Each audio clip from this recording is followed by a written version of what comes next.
The crystal wine glasses clinked against the mahogany dining table as my Uncle George raised his Bordeaux in a mocking toast.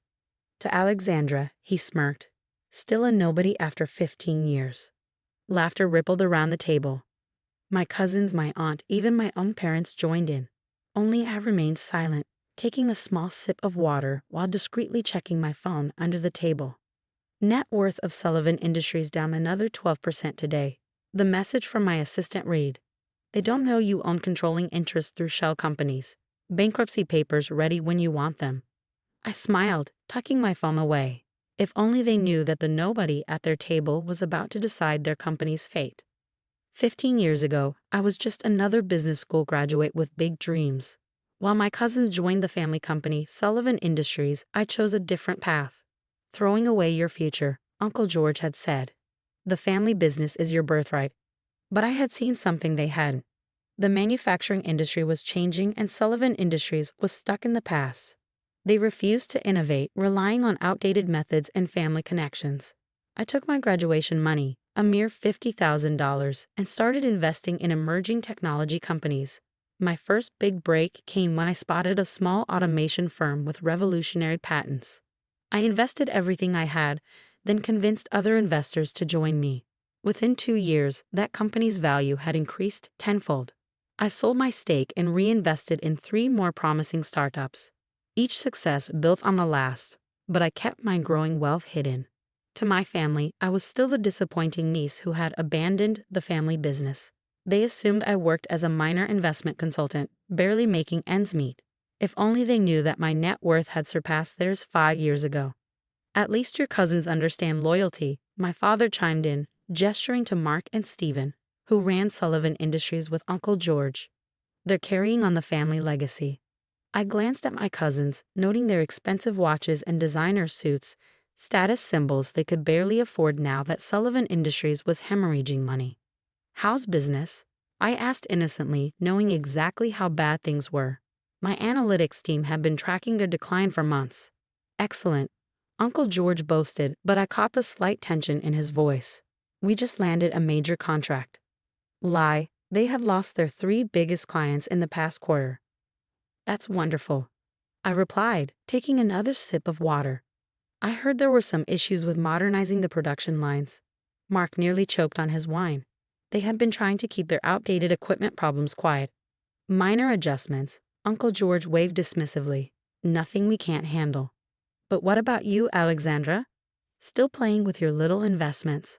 I thought about my little investments, a portfolio worth billions, including controlling interest in their company, purchased through various shell corporations over the past year. "I get by," I said modestly.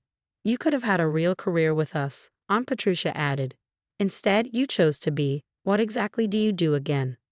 "Investment consulting," I replied, the same answer I'd given for years. In reality, I owned one of the largest private equity firms in the country, but they didn't need to know that. Yet. "Such a waste," Uncle George shook his head.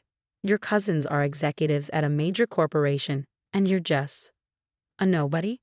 I finished for him, my finger hovering over my phone under the table. "Well, if the shoe fits," he laughed, raising his glass again. I sent a quick text, "Bring them in." The doorbell rang exactly 3 minutes later. Perfect timing, as always. "Who could that be?" Aunt Patricia frowned. "We're in the middle of dinner." "That would be my assistant," I said calmly, standing up. "She has some papers that need immediate attention." "Papers?" Uncle George scoffed. "What kind of papers could be so important?" "Bankruptcy papers," I replied, watching the color drain from his face. "For Sullivan Industries." The dining room fell silent as my assistant Emma walked in, carrying a leather portfolio. She looked impeccable in her Armani suit, worth more than my cousin's watches combined. "The documents you requested, Miss Sullivan," she said professionally, placing the portfolio in front of me. I opened it slowly, savoring the moment. "You see, Uncle George, while you were all laughing at the family nobody, I was busy building an empire. And over the past year, I've been buying up Sullivan Industries stock through various shell companies." I pulled out the first document, a shareholding statement showing my controlling interest in their company. "That's impossible," Mark stuttered. "Our shares aren't public." "Not the public shares," I corrected him. But the private shares your father sold to cover his gambling debts, the ones your wife, Stephen, sold to pay for her shopping addiction, those were very much for sale. To the right buyer. Uncle George's hands began to shake. You're lying. I pulled out my phone and opened my banking app, sliding it across the table. The balance displayed made Aunt Patricia gasp. The nobody you've been mocking for 15 years is now worth more than your entire family combined, I said quietly. And as of this moment, I own 51% of Sullivan Industries. The silence in the dining room was deafening. My uncle's face had turned an alarming shade of red, while my cousins stared at the documents spread across their mother's precious tablecloth, their mouths hanging open. Emma, I turned to my assistant, please show them the projections. She pulled out a tablet and displayed a holographic chart above the dinner table. Red lines tracked Sullivan Industries' declining value over the past 5 years. Your company is 3 weeks away from total insolvency, I explained calmly. The automation equipment you refuse to upgrade has failed quality control standards. Your major clients are jumping ship. And the banks? I paused, allowing myself a small smile. Well, they're not very interested in extending more credit to a failing family business. This is absurd. Uncle George finally sputtered. We've been in business for 40 years. We have connections. Connections don't matter when you can't deliver products on time. I cut him off. Your latest quarterly report shows a 60% decline in productivity. Would you like to see the internal audit my team conducted? Mark, always the more practical of my cousins, leaned forward. If what you're saying is true, why shove your hand now? Why not let us go bankrupt? I took another sip of water, enjoying how their expensive wine now sat untouched. Because despite everything, this company was built by my grandfather. And unlike some people at this table, I actually care about his legacy. What do you want? Uncle George demanded. Full control, I replied simply. You all step down, effective immediately. I'll inject the capital needed to modernize operations and save the jobs of 300 employees who don't deserve to suffer for your mismanagement. My father, who had been unusually quiet, finally spoke. You planned this all along, didn't you? No, Dad. You all did this to yourselves. I just happened to be smart enough to see the opportunity. I turned back to Uncle George. You have until midnight to decide. Either sign over complete control or I'll let Sullivan Industries go bankrupt and buy the assets in liquidation anyway. You wouldn't. Aunt Patricia gasped. We're family. Family? I laughed coldly. Was I family when you mocked my career choices? When you called me a nobody? When you excluded me from every business discussion because I was just a little investment consultant? Emma handed me another document. This shows the personal guarantees you all signed for company loans. If Sullivan Industries goes bankrupt, you lose everything. Your houses, your cars, even that vacation home in Aspen you're so proud of, Uncle George. My cousins exchanged panicked looks. They knew I was right. You have 3 hours, I continued, standing up. My lawyers are waiting at my office. Emma will drive you there when you're ready to sign. And if we refuse? Stephen asked weakly. I pulled out my phone and showed them a pre-written press release.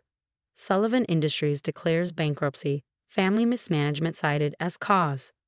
Your choice, I shrugged. But decide quickly. That Aspen property would make a lovely corporate retreat. As I walked toward the door, my mother called out. Alexandra, wait. All these years you let us think that I was a failure. I turned back. You all needed to believe that. It made you sloppy, careless. It made you sell shares to cover up your mistakes because who would notice? Who would care? Certainly not the family nobody. The security system beeped and my real car pulled up. Not the modest sedan they thought I drove, but a Rolls-Royce with a chauffeur. One last thing. I paused at the doorway. Next time you want to mock someone at a family dinner, remember this moment. Remember how the nobody bought your company while you were too busy laughing at her to notice. 2 hours later, Emma texted me photos of the signed documents. Sullivan Industries was mine. Uncle George, Mark, and Stephen had resigned from all positions. Their 40 years of arrogance and mismanagement ended with signatures scrawled by shaking hands. The next morning, I walked into Sullivan Industries as its new CEO. The employees gathered in the main hall, nervous about the change in management. Many of them had worked there since my grandfather's time. Things are going to change, I announced. But for the better. We're investing in new technology, better working conditions, and proper training. The Sullivan name will stand for innovation and excellence again. One elderly worker, who remembered me visiting the factory as a child, smiled. "Your grandfather would be proud," he said quietly. I thought about the family dinner the night before, about all the years of condescension and mockery. No more family drama, I assured everyone. From now on, this company will be run on merit, not birthright. Later that day, I had my grandfather's old office cleared out and modernized. But I kept one thing: a small photo of him standing in front of the factory on opening day. He had built something remarkable, only to watch his son and grandsons nearly destroy it through pride and incompetence. The company newsletter went out that afternoon. Alexandra Sullivan takes control. New era begins. Attached was a photo of me in the CEO's office, the same office where Uncle George had once told me I would never amount to anything. My phone buzzed with messages from family members all day. I ignored them all except one. A text from my father. "I was wrong about you. I'm sorry." I replied with 2 words: "I know." The following week, I hosted a board meeting in the newly renovated conference room. As I presented my plans for modernizing Sullivan Industries, I couldn't help but smile at the empty chairs where my uncle and cousins used to sit. Sometimes success isn't just about proving people wrong. Sometimes it's about letting them believe they're right until the perfect moment to show them just how wrong they've been. And sometimes the best revenge isn't serving a cold dish. It's serving it at a family dinner, with a side of bankruptcy papers. The nobody they mocked now owned everything they had spent 40 years building. But more importantly, I was going to build it into something even better. That's the thing about being underestimated. It gives you the perfect cover to become unstoppable.